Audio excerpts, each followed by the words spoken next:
This is a 1980 Harley Davidson Ironhead Sportster, the project bike.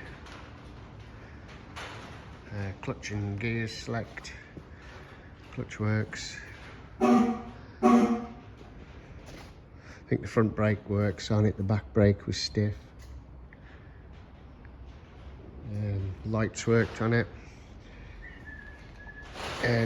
Got it turning over, and there's a little bit of a knock on the front end, a tap. You think something to do with the little end or the piston. There's no compression on the front pot. So I'll just see if you can hear it.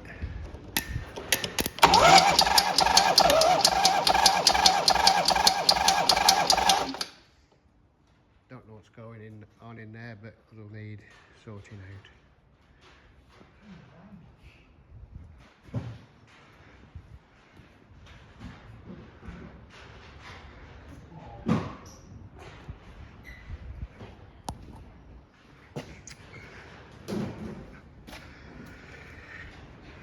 $27,000 miles on the clock.